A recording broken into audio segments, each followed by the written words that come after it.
Really proud of our guys, though, for the fight that they put up. Everything that could have went against us in the first half went against us.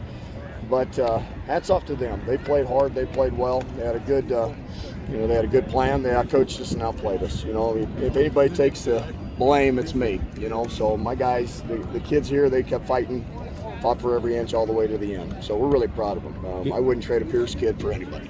You had a couple long drives and just got stopped on fourth down. That had to be frustrating. Yeah, it was. Those were conversions we were able to convert earlier in the playoffs and earlier in the year that we just didn't get it done. So it's on me. It's play call. I should have called a different play. How about the hidden yards they got? All those returns. Yeah, it killed us. That killed us, obviously. Special teams battle, we did not win.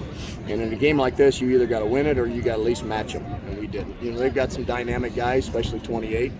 The very first kickoff, we let him get the ball, and he made some plays. We got to do a better job of staying in our lanes and tackling to them. So a lot to learn from this game. We hope our guys won't fracture. That's the thing. We just challenge them to stay together. Don't point the fingers at anybody.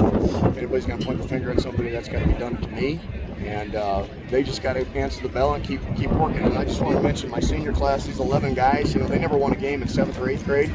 They stayed with it, stayed with it, stayed with it. And the work ethic of that group and the character of that group is really almost like no other that I've had. I've had a few groups do the same thing. A 2010 group who was runner-up was the same way. Hadn't won a game or maybe won one in junior high and came a long way. So it's a very similar group. So just a hard-working, blue-collar, great bunch of guys, great bunch of kids.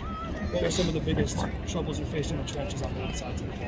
Well, they're good up front. They're us going against them offensively, against their front four. Their D tackles at the ends are nice players. They really are.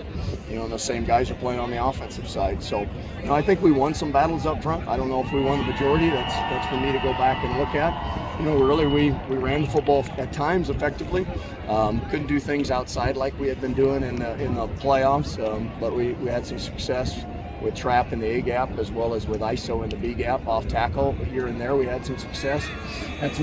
Throwing the ball around. But when you're playing catch up like we'd had to play pretty much all day, we just dug ourselves too big of a hole to be able to dig out of. You got a lot of quality coming back.